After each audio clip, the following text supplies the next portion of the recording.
What's up mga ka-ISEA? I'm Rose Milen. I'm Johnny. I'm Janina. I'm Joy. I'm Marion. And we are the Group 2. So we are going to discuss about The jurisdiction of the state.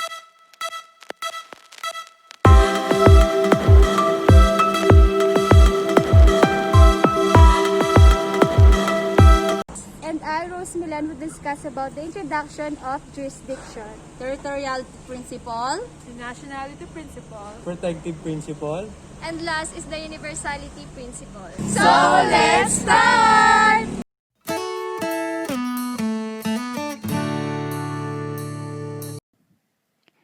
What is jurisdiction? According to Britannica, jurisdiction refers to the power of a state to affect persons, property, and circumstances within its territory.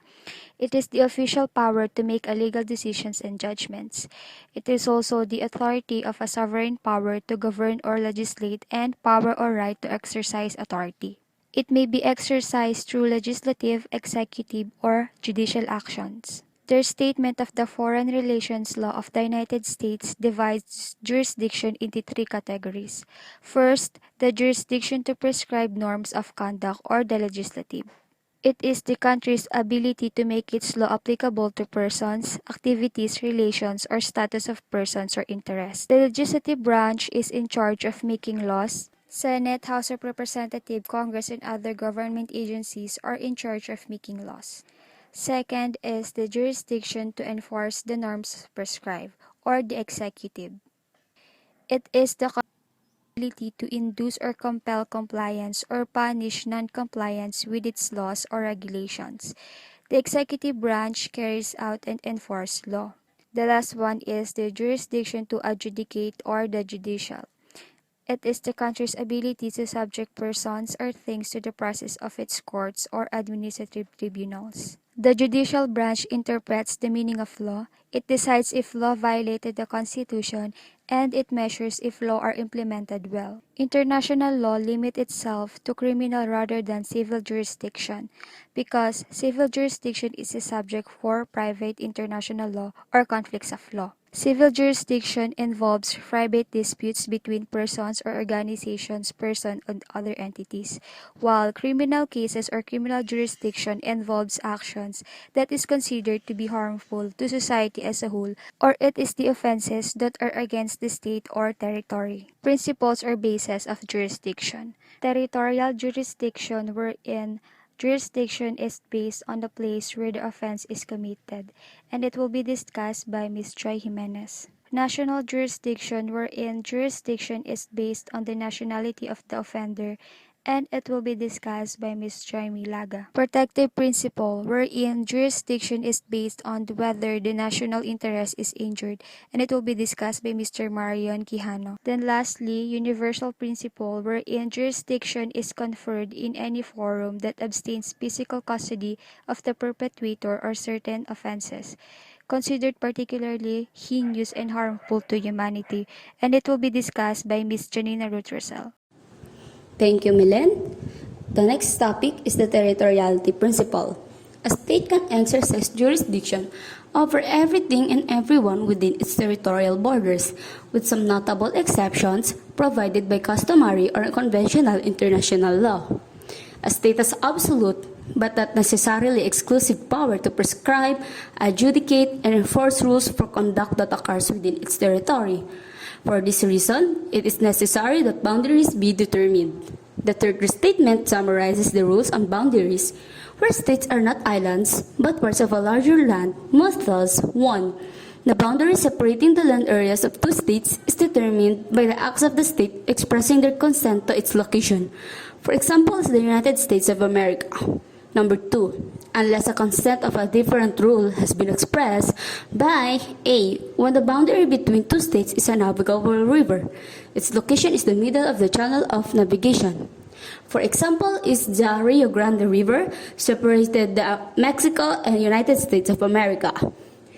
B. When the boundary between two states is a non-navigable river or a lake, its location is the middle of the river or lake. For example, the Susquehanna River in United States of America, which separates in New York, Pennsylvania, and Maryland. Effects doctrine. It consists of two principles. First, subjective territorial principle. It says that a state has jurisdiction to prosecute and punish for crime commenced within the state but completed or consummated abroad. For example, is the Lockerbie bombing, which a bomb was planted on a board in American plane and entitled to Malta, but the bomb exploded over Lockerbie. The second one is the objective territorial principle, which states has jurisdiction to prosecute and punish for crime commenced about the state but consummated within this territory. For example, is the Lotus case, which a collision between the French steamship Lotus and the Turkish steamship Bozgars on the high sea, which resulted to the deaths of people in the Turkish ship. And when the French ship went into the Turkish port, the French officer of the watch was arrested. And for our next topic, we have Joymi for the nationality principle. Joymi? Okay, then. So let's discuss about the nationality principle. So the nationality principle says that every state has jurisdiction over its nationals, even when those nationals are outside the state. According to this principle, the fact that a state's nationals have the duty to obey its laws, even when they are outside its territory, entitles the state to regulate their conduct anywhere. The principle of nationality regards not only natural persons, human beings, based on their relation of citizenship with the respective state, but also juristic persons, corporations, ships, aircraft, spacecraft, based on relation of nationality. So, the best example for the nationality principle is the Blackmare versus United States 284 US 421 of 1932. So the principal objections to the statute are that it violates the due process clause of the Fifth Amendment. So these contentions are, first, that the Congress has no power to authorize United States consuls to serve process except as permitted by treaty. Second, that the Act does not provide a valid method of acquiring judicial jurisdiction to render personal judgment against defendant and judgment against his property. And third, that the Act does not require actual or any other notice to the defendant of the offense or of the government's claim against his property.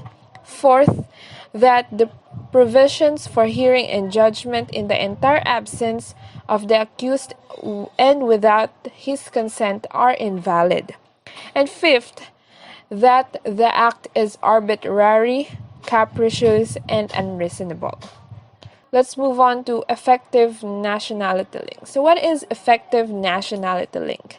So the doctrine on effective nationality link is used to determine which of two states of which a person is a national will be recognized as having the right to give diplomatic protection to the holder of dual nationality. The concept of the genuine link, as developed in 1955 Nottebohm case. So, as to corporations, a state has jurisdiction over corporations organized under its laws. And for maritime vessels, a state has jurisdiction over vessels flying its flag. Okay, so let's now move on to stateless persons. Stateless persons are those who do not have a nationality. They are either de jure or de facto stateless. So de jure stateless persons are those who have lost their nationality if they had one and have not acquired a new one. For the de facto stateless persons, it is those who have a nationality but to whom protection is denied by their state when out of the state. The protective principle. Protective principle is a rule of international law that allows a sovereign state to assert jurisdiction over a person whose conduct outside its boundary threatens the state's security or interferes with the operation of its government function. Example, espionage, migration, counterfeiting of government money or seal, falsification of official documents, perjury before consular officials, and conspiracy to violate immigration and custom law. So, case example, Lord How How case. William Joyce, aka Lord How How, was a notorious broadcaster of Nazi propaganda to UK during World War II. His announcement, Germany calling, was a familiar sounds across the airwaves, introducing threats and misinformation that he broadcast from his Hamburg base. In 1945, Joyce was captured and returned to Britain, where he was later hanged for a treason. His collection features some of his broadcasts and interviews with those who know him. And the next reporter is we have Janina Rosel for the Universality Principle. The universality principle. This principle recognizes that certain activities universally dangerous to states and their subjects require authority in all community members to punish such acts wherever they may occur, even absent a link between the state and the parties or the acts in question. It also refers to the idea that a national court may prosecute individuals for serious crimes against international law, such as crimes against humanity, war crimes, genocide, and torture, based on the principle that such crimes harm international community or international order itself, which individual states may act to protect. This principle started with piracy, but now it also covers genocide, crimes against humanity, war crimes, aircraft piracy, and terrorism.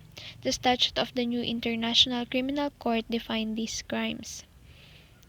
In Article 6, genocide includes killing members of the group, causing serious bodily or mental harm to members of the group, deliberately inflicting on the group conditions of life calculated to bring about its physical destruction in whole or in part, imposing measures intended to prevent births within the group, and forcibly transferring children of the group to another group. In Article 7, crimes against humanity includes murder, extermination, enslavement, deportation or forcible transfer of population, imprisonment, torture, rape, sexual slavery, enforced prostitution, forced pregnancy, enforced sterilization, or any other form of sexual violence or of comparable gravity,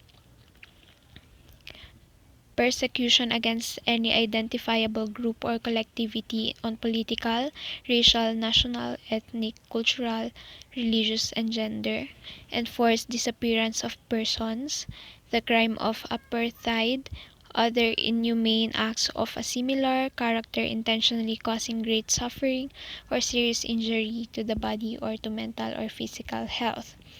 In Article 8, war crimes, the court shall have jurisdiction in respect of war crimes, in particular when committed as part of a plan or policy or as a part of a large-scale commission of such crimes. Now you know the jurisdiction of the states and its principles, so we hope you learned something from us. Once again, we are the Group 2 signing off!